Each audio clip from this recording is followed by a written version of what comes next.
Но эта лекция пересекается с той лекцией, которую я в августе читал, но так как я не рассчитываю, что вы помните каждое слово, которое я сказал в августе, я буду повторяться.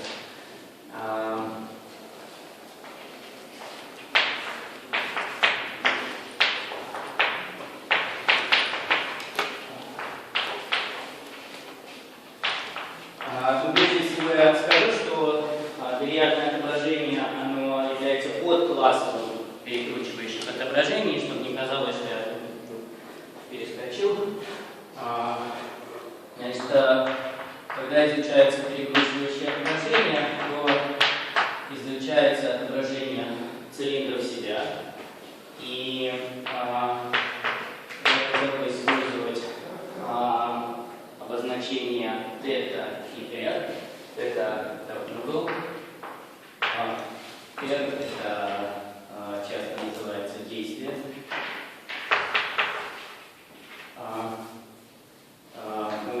Соответственно, это окружности, r направленности. И мне хотелось бы взять гладкую форму. Это омега гладкая форма площади.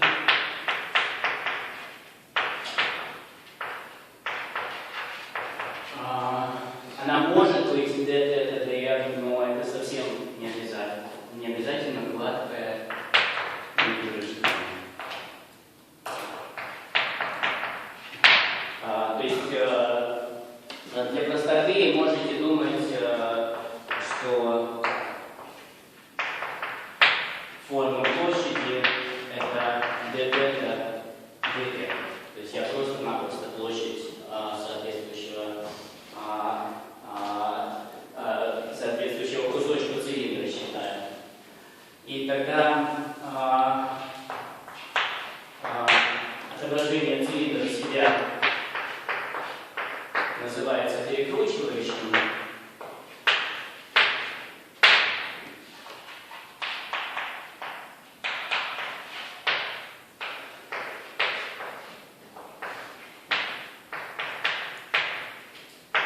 Если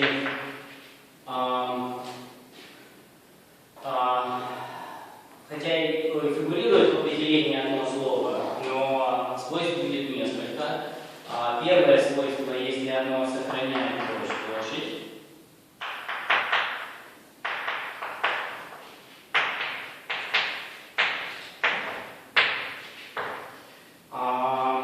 Если оно точное.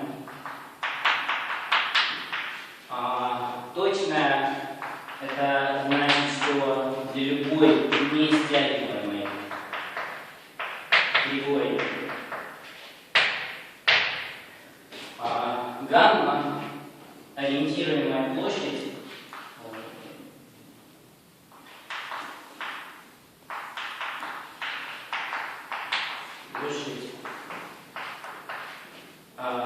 под между гамма и f гамма равна нулю. То, что это означает, это следующее. Мы берем какую-то кривую гамма. Далее мы берем образ f от гамма. И дальше мы считаем, где f от гамма выше, чем гамма. И считаем, где, наоборот, гамма выше, чем f от гамма. И если здесь мы, скажем, считаем с плюсом, а здесь с минусом, то в совокупности получается 0. То есть сколько вылезло наверх по сравнению с гамма, то столько опустилось. То есть в среднем у нас 0. И еще одно условие, это что отображение перекручивает.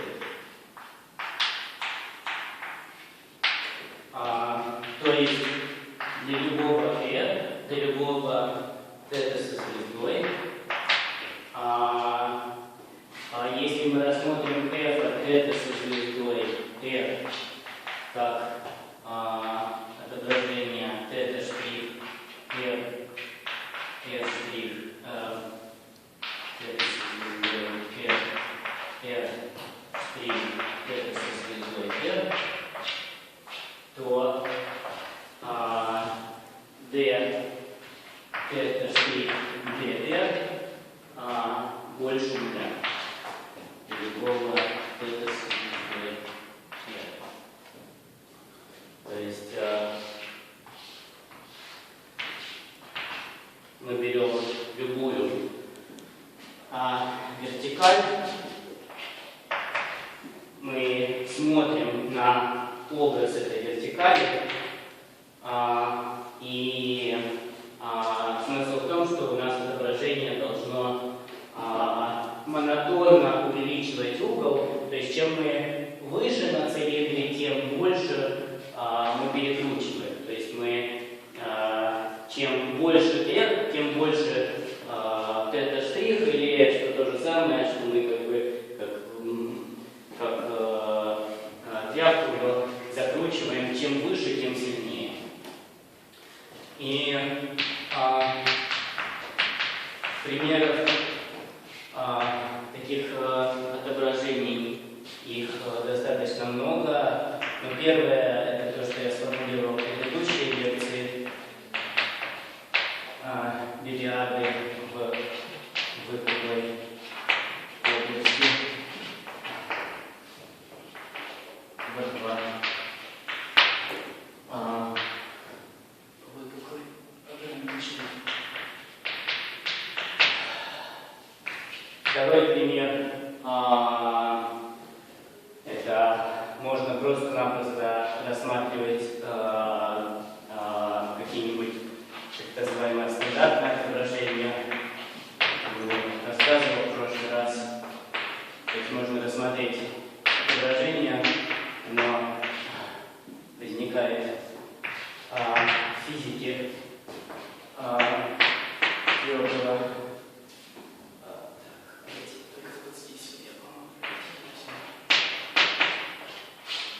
Тело. Значит, рассмотрим, просто формально рассмотрим отображение такого вида, где v объекта это периодическая функция, и интеграл этой периодической функции от 0 до единицы 0. Можно взять синус, можно взять косинус, можно взять константный синус. Вот. Можно приводить другие примеры. Например, внешний бильярд.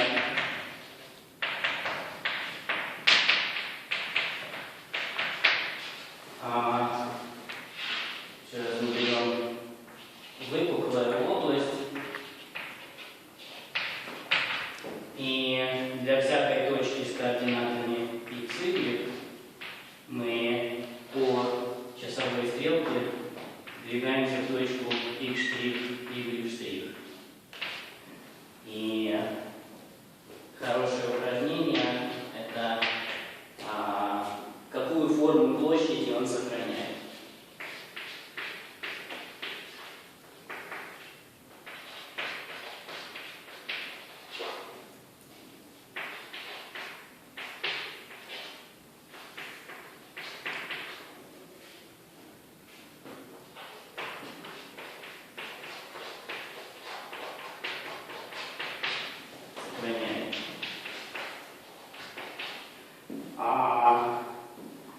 Тот факт, что он перекручивает, и то, что он точный, будет следовать из того факта, что у нас есть инвариантная граница. Если мы возьмем точки на границе области, то это упражнение 1, упражнение 2, показать, что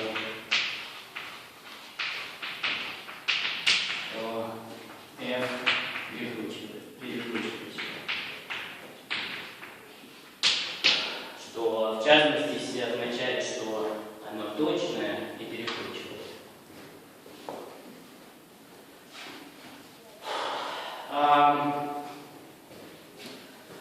Оказывается, думать про перекручивающее отображение существенно проще, используя так называемый вариационный принцип.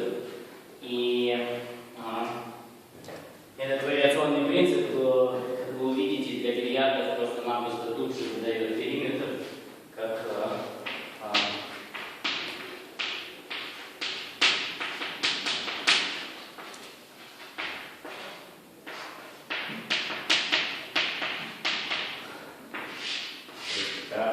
на самом деле здесь я рассказал про перекручивающее отображение. Теперь я расскажу про что такое вариационный принцип, потом оказывается, что эти объекты, они во взаимно однозначном соответствии. То есть для всякого перекручивающего отображения есть вариационный принцип, и для всякого вариационного принципа есть перекручивающее отображение. Давайте, что же такое вариационный принцип? Можно рассмотреть C2 функцию h из F2 в F2. И эта функция зависит от x и x', где x и x' принадлежат R. И когда функция называется вариационным принципом,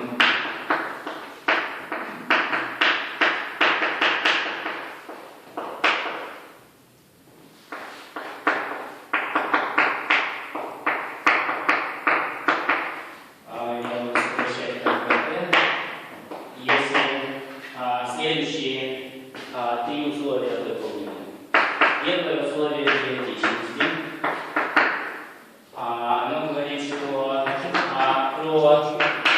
вариационный принцип можно думать, как на самом деле его скрытый смысл такой есть, как сколько нужно потратить действия, чтобы перейти с точки x в точку x' за время 1. Вот, оказывается, достаточно естественно, если все периодично, то перейти из x в x' или из сдвиг x в сдвиг x' занимает то же самое действие. Вот, если передвиг x и x' выполнено свойство периодичности, выполнено свойство перекручивания, которое говорит, что d1 на h меньше нуля. Я сформулирую соответствующую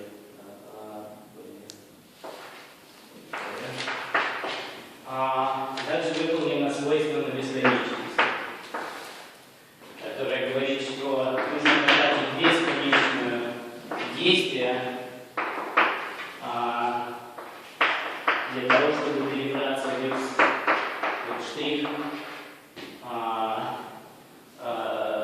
который находится на бесконечном расстоянии.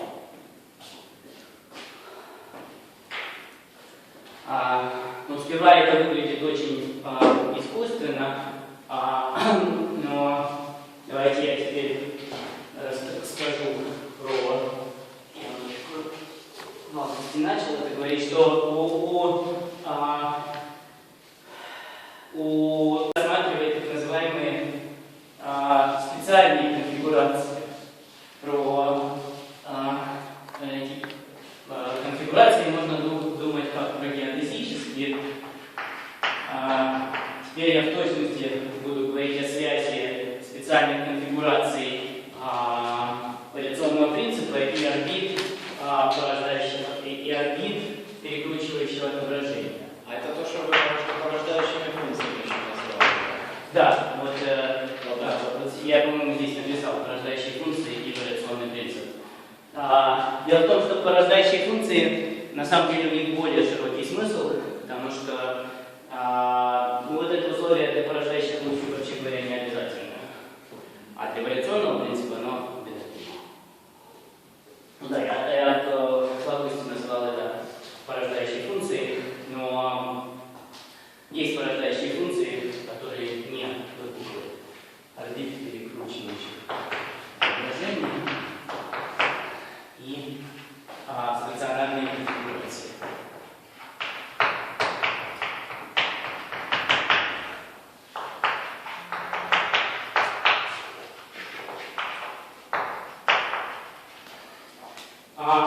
Ну, сначала я скажу, что такое стационарная конфигурация. Давайте возьмем набор чисел, бесконечный в обе стороны. И этот набор чисел стационарной конфигурации, или можно сказать, что H стационарной конфигурации,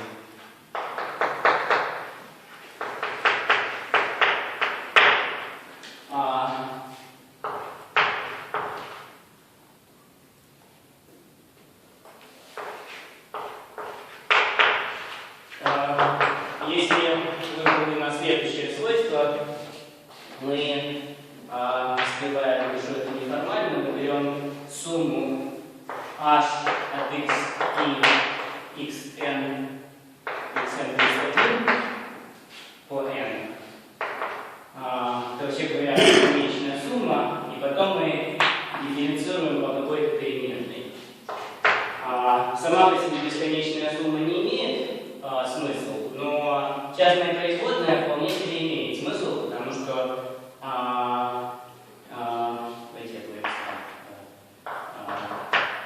что у нас есть два члена, которые содержат x, да? И у нас получается вторая производная x минус 1 x плюс первая производная x плюс 1.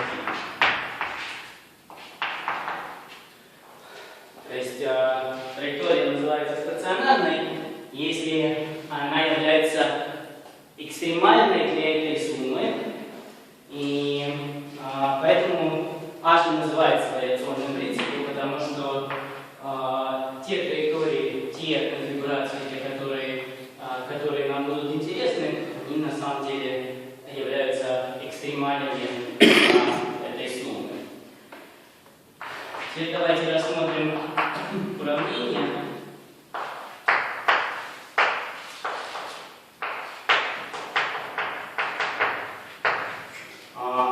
Где я возьму r равное минус d1h от x и r' равно d2h x. И при помощи этого уравнения можно, если вы мне дадите стационарную конфигурацию, то можно говорить о некоторой орбите. А именно, давайте для перекручивающего отображения возьму его универсальную накрывающую. Пусть f перекручивающее отображение.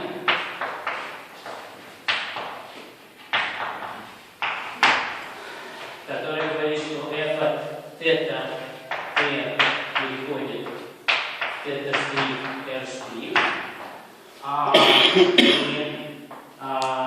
и его накрывающая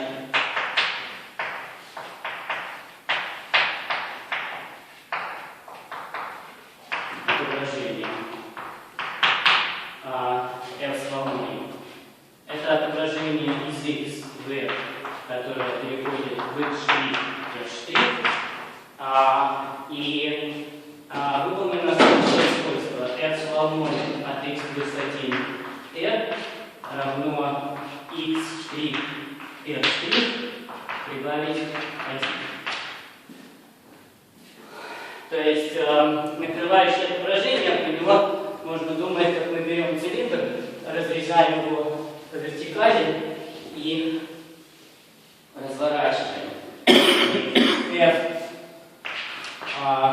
с волной от xt тождественно равно f от xt при x меньше или равно нуля, меньше единицы. И здесь я должен сказать, что это по модулю 1. То есть, если у меня f было отображением цилиндра всегда, то что можно сделать, вот это у нас была компонента θ, это компонента r, можно разрезать этот цилиндр вдоль какой-то вертикали, дальше просто-напросто его развернуть, где вот это будет θ, θ плюс 1, θ плюс 2, θ плюс 3, и будет возникать отображение с волной, которое просто-напросто поднятие отображения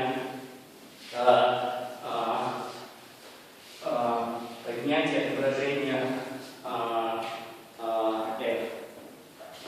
Понятно? Вот. Когда теорема говорит, что для любого перекручиваемого отображения существует вариационный принцип, так что при помощи вот этой формулы можно переходить от орбит перекручивающего отображения, понятого перекручивающего отображения к стационарным конфигурациям.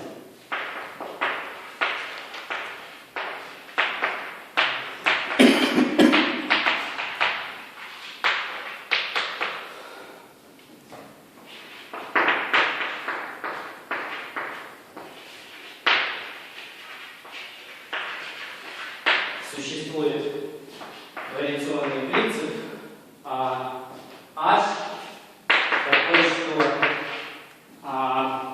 если я возьму орбиту f с волной, именно возьму f с волной от x нулевое r нулевое, получу xn n, то будет взаимооднозначное соответствие с стационарной конфигурацией.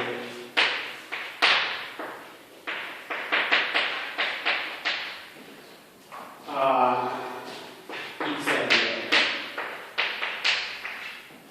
То есть для того, чтобы изучать орбиты,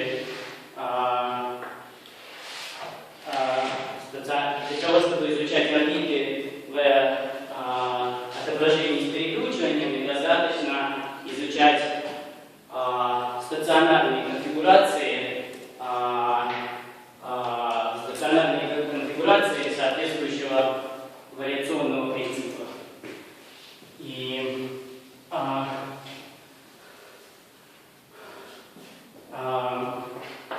я ставлю это как упражнение.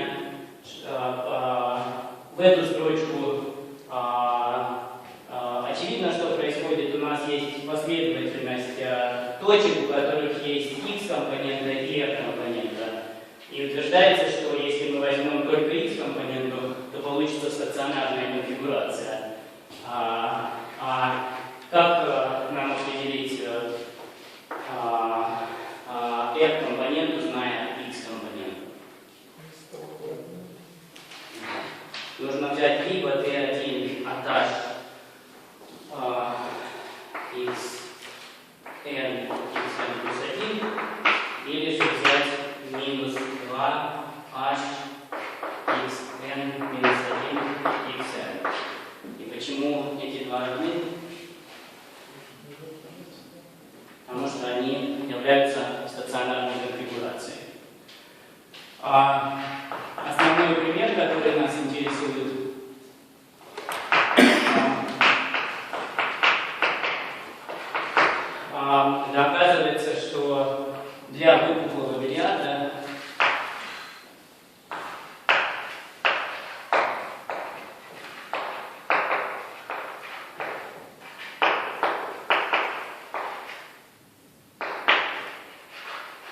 для выпуклого бильярда омега порождающая функция или вариационный принцип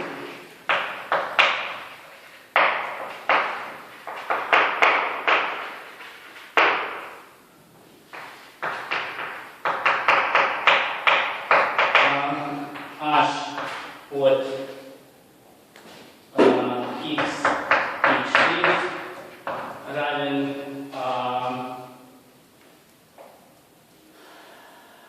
минус длина выходить из точки x по модулю 1 минус выходить из точки x' по модулю 1. Это эвклидова длина.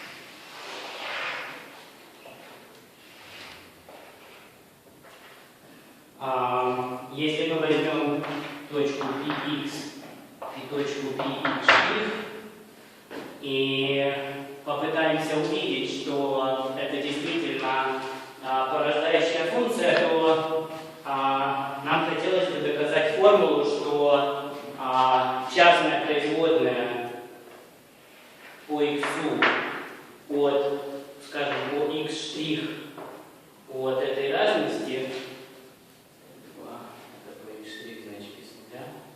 вот этой с минусом вот этой разности чему? Если мы хотим доказать, что это вариационный принцип выпуклого бильярда,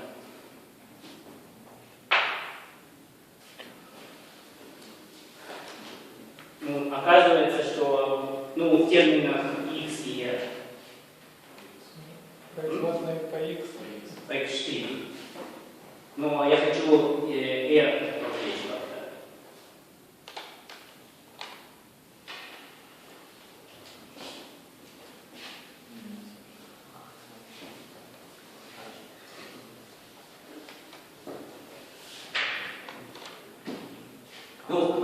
По крайней мере, в терминах обозначений, что это должно было бы быть. Сейчас, что такое файл? Что такое файл? Точка. Что такое что? Файл. Где файл? По x или это По x это мы параметризовали границу длиной. Мы взяли точку px, мы взяли точку px', и мы хотим, я хочу сказать, что это порождающая функция бильярдного отображения. И вопрос, чему должна быть равна эта производная? В терминах x и r. H это длина между этими точками, и когда мы берем производную по x', чему это должно быть равно? Если это порождающая функция или вариационный принцип. R должно. То есть равно r'. Так вот, оказывается, что r' это равно синусу φ'. То есть, когда мы берем инфинитизимальное изменение длины и смотрим на новую длину, то должен получиться угол синус вот этого угла. И формально говоря, h это порождающая функция отображения из x синус φ в x' синус φ'.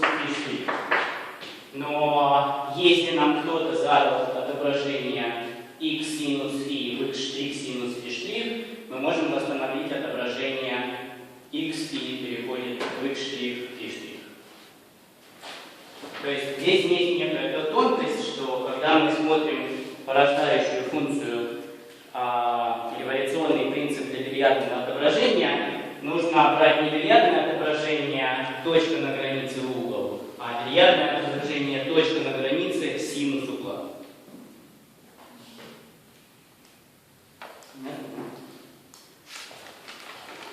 Как это доказывать, это просто теорема косинусов.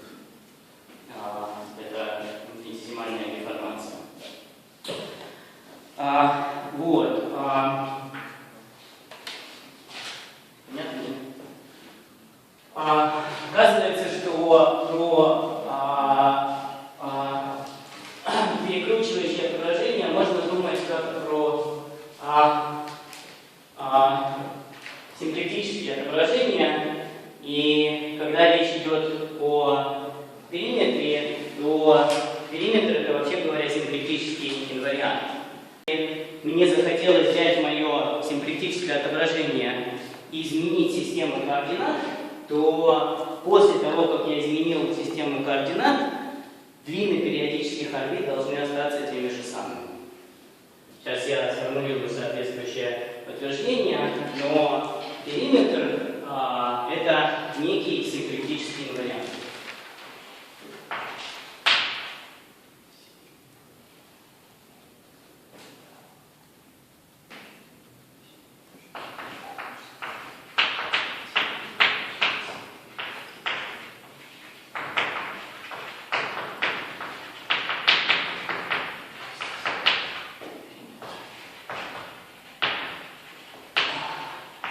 Сейчас я перехожу на такой абстрактный язык, и потом спущу этот язык на бильярды. Пусть у нас есть симплектическое многообразие.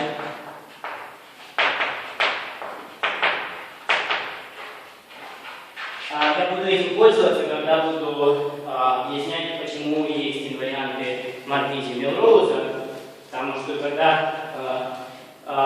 когда мы объясняем, что инварианты Маркизи-Мелроуза действительно можно увидеть, то оказывается очень полезно делать замены координат, симплектические замены координат. После симплектических замен координат картинка становится намного проще. Так вот, для того, чтобы при заменах координат, чтобы у нас периметры не менялись, нужно вот эта симплектическая инвариантность. Пусть у нас Т это точное отображение.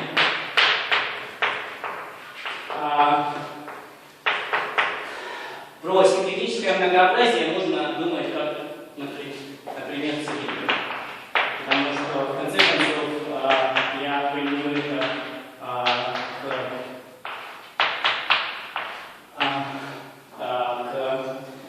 к бильярду, но факт существенно более общий. Пусть Т это точное симплектическое отображение.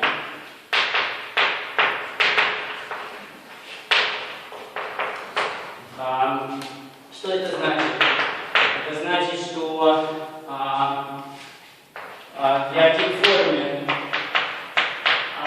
такая форма, она всегда существует для симплектических многообразий альфа, и про нее, например, нужно думать как про d-тета,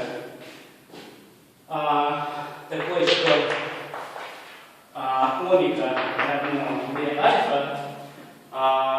Если мы возьмем форму t со звездой альфа минус альфа, то она получается точной.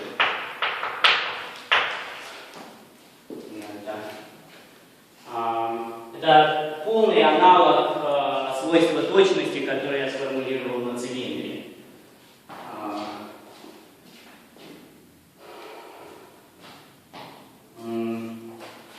А если форма точная, то как можно представить точную форму? Понятно, что происходит? Берем многообразие, берем один форму, которая имеет такой вид. Для цилиндра можно взять d-тета и продифференцировать. Дифференциал d-тета становится d-тета-3. Вот. Так вот, отображение называется точным, и это просто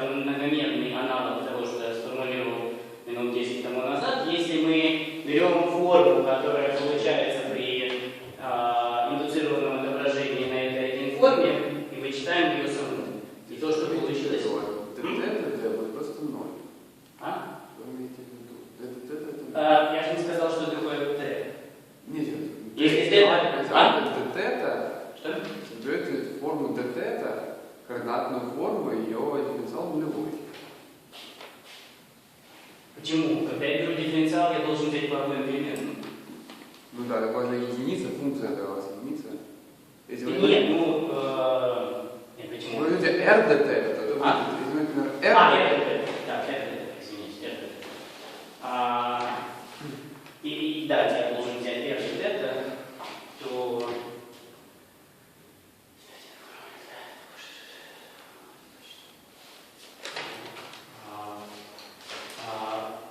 Сейчас я примерно пишу, это дифференциал некоторой функции.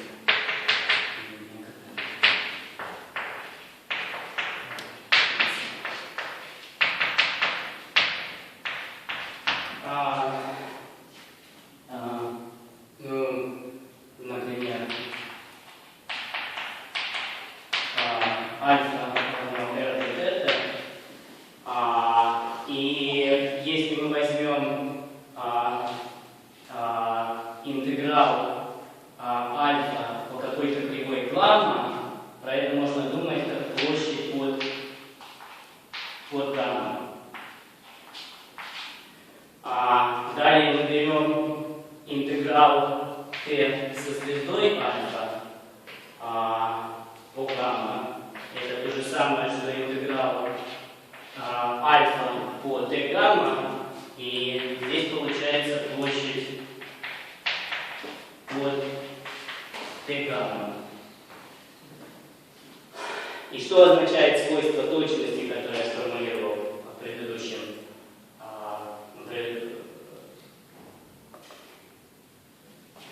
Если я беру площадь под гамма и беру площадь под t гамма, то ориентируемая площадь равна нулю.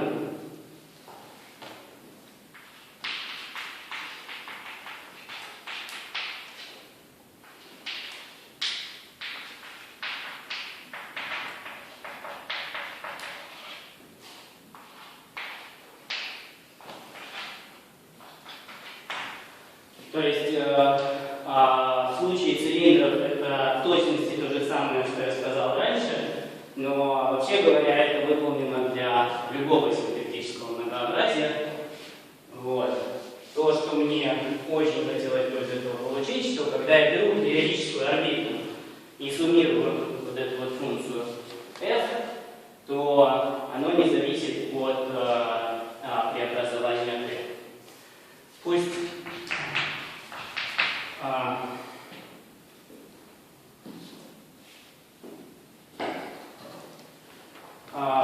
x равно n x, то есть x периодическая точка,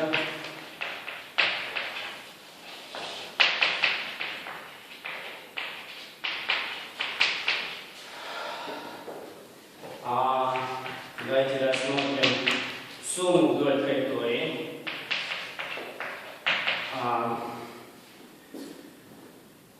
Вот я забыл сказать, что такое f. Ну хорошо, я закончу здесь. L от x, n равно сумма f k от x, k равно от 0 до n минус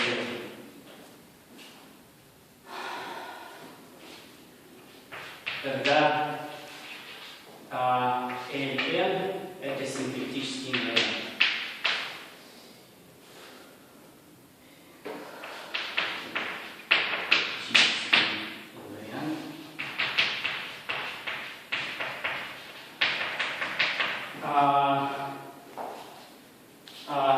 Что это значит?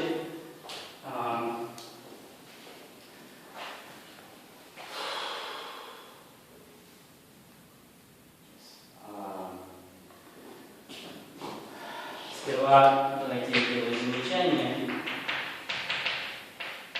В случае бильярдов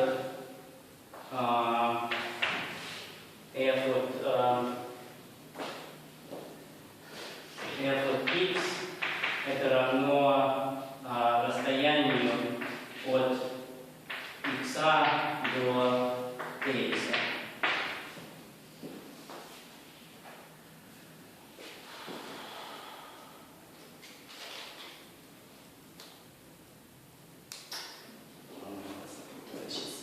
я f маленькая обозначил, давайте f начну.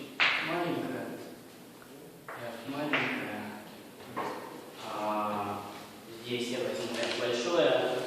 И то, что я утверждаю, что если я сделаю симплектическую замену координат, то периметр останется тем же самым. Сейчас, видно ли это отсюда? Что если мы рассмотрим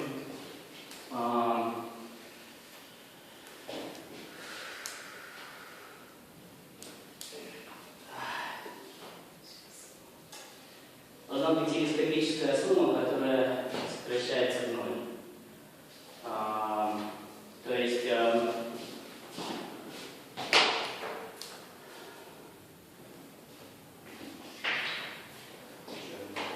беру символическое отображение T, беру некоторую функцию, которая оказывается порождающей функцией, беру вот такую сумму. Я утверждаю, что... Как же может быть такой функции модуль? Что? У нас же отображение должно быть гладкое. Что? У нас неподвижные точки же могут быть. В принципе. Отображение Нет, должно быть гладкое. у меня в голове путаница. Я хочу взять бильярдное отображение и хочу сделать точную симплектическую замену координат. И показать, что вне зависимости от точной симплектической замены координат, вот эта сумма будет постоянной. F что такое? F что такое? В случае бильярдов f это периметр.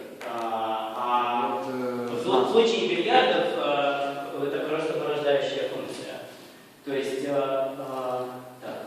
F и H это F и H это одно и то же? Да, f и h это одно и то же, но t я хочу взять другое t, в этом я запутался. F и h это одно и то же, но после этого я хочу взять другое t и сказать, что если я возьму другое t, то сумма по h останется одной и той же. Может, мы его назовем S? Да, вот, сейчас, ну тогда здесь выделится. Значит, периодическая точка бильярдного отображения. Я беру бильярдное отображение, беру неподвижную точку, и здесь я действительно хотел бы взять... f должно зависеть от двух точек. Да.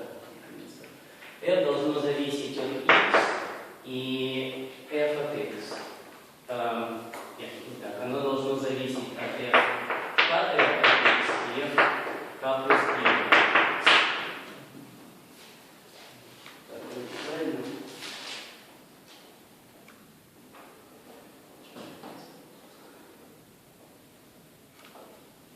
У нас есть периодическая точка, мы суммируем порождающую функцию.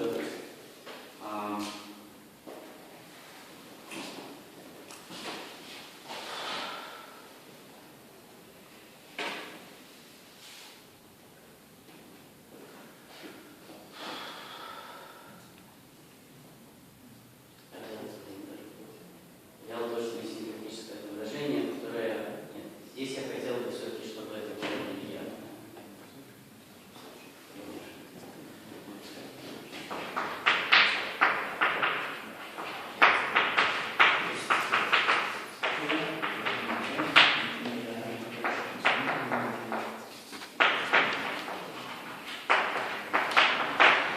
Пусть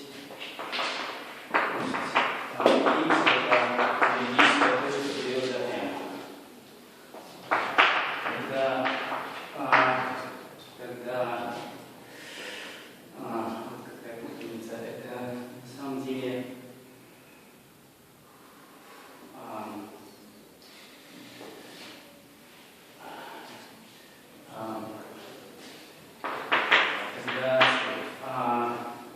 если мы возьмем t со звездой r dx минус r dx, то получится функция r' dx минус r dx.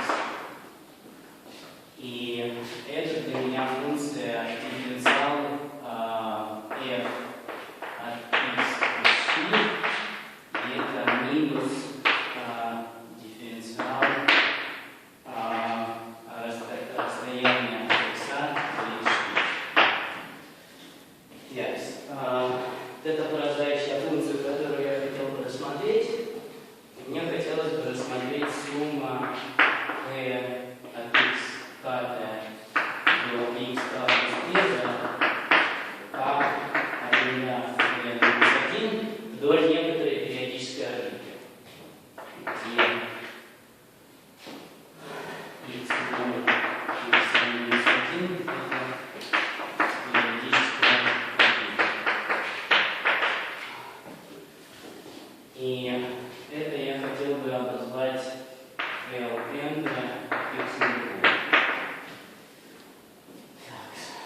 Теперь я хотел бы взять симпатическое отображение, тяжелый метод. Нет, что-то здесь, даже здесь должно быть что-то точное, чтобы потом сократиться.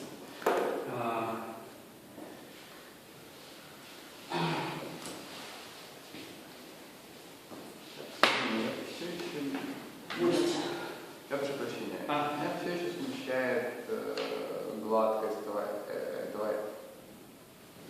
Гладкость. Да, вот может разности там, длины и расстояния на точке. Вы просто рисовали длину не по кривой, а длину по отрезку. Евклидова длина. Это Евклидова длина. А почему гладкость вокруг, около неподвижной точки? Около точки трехиксовой точки. Она на самом деле не гладкая, именно поэтому возникает форма синус и.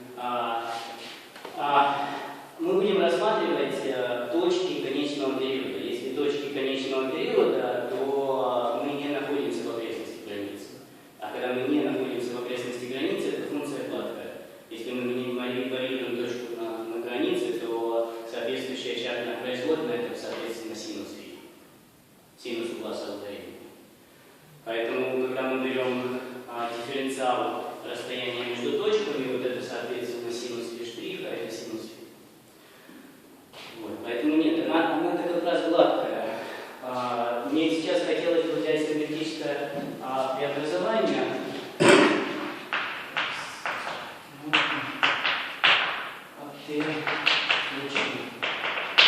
Симметрическое преобразование. Симметрическое отображение. Мне хотелось бы мне хотелось бы рассмотреть вот это. И хотелось бы понять, что же произойдет с моей порождающей функцией. Потому что я утверждаю, что для любого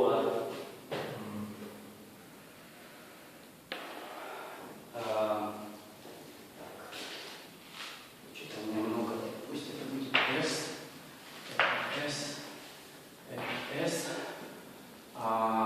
и вот это мне хотелось бы обозвать пошли, что ли, с крышками. Мне хотелось бы посмотреть на P со звездой,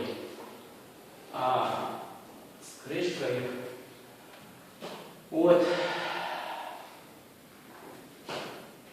R dx минус R dx, и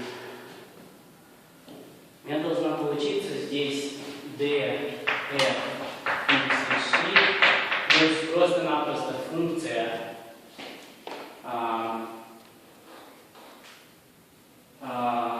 плюс g от x минус g от x. Вот что у меня должно получиться. Это видно или нет? Или нет, опять же.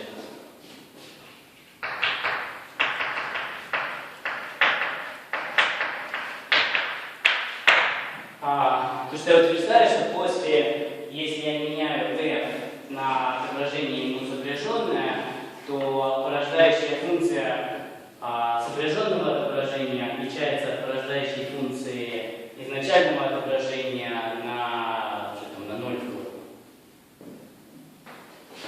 И теперь, если я возьму сумму, если я возьму сумму f от x, все вот эти члены сократятся в этой сумме. Значит, давайте попробуем написать минус p x минус p от x плюс 1 плюс g от x плюс 1 минус g от x k от 0 до 1. Когда мы это все просуммируем, у нас получится в точности ln от x нулевого.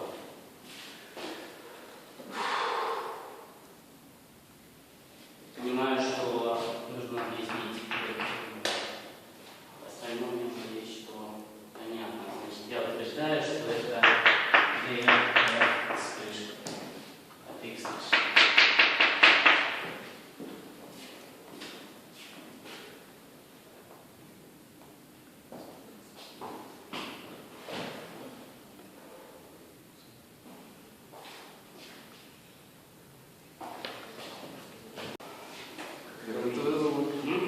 описание равно что-то, непонятно, как это у нас дифференциал чего-то там, и как это ноль слагаемое. Ну, нет. Если мы взяли точное отображение, если мы взяли композицию точных отображений, то по-прежнему точное синтетическое.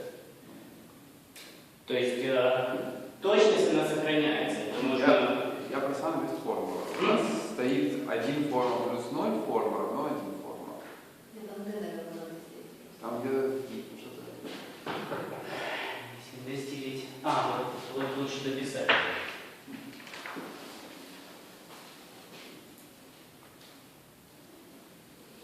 Да, вот если дописать это, то у нас это один форма, это минус. Вот. Тогда, когда мы...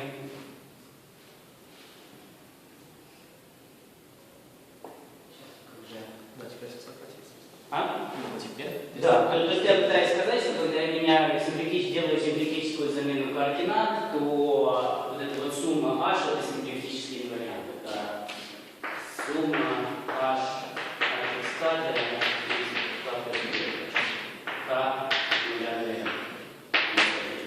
то, что я утверждаю, что когда мы берем сумму h вдоль периодической орбиты, то при симплектических заменах координат сумма h вдоль периодической орбиты не меняется. Вот. И место, в котором я застрял, это объяснить, почему вот так. Почему же это так?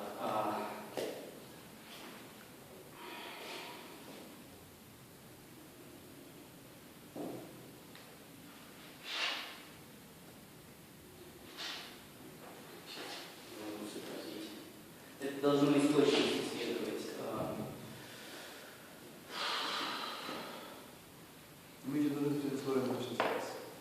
Много если дифференцировать эту штуку, у нас будет носиться, либо не надо даже это df, это f должно быть аналогично плюс f для s.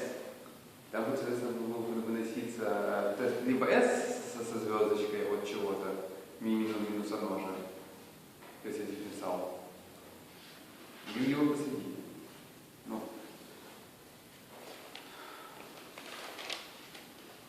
Давайте, может, я завтра выйду, потому что я сегодня я все не соображаю сейчас.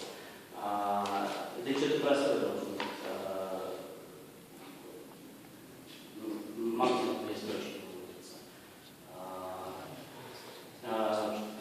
Утверждение заключается в том, что сумма h это симметрический инвариант. Потому что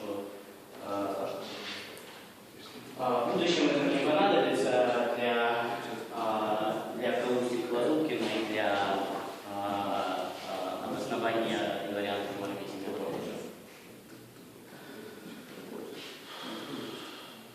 Давайте, может, на сегодня остановимся.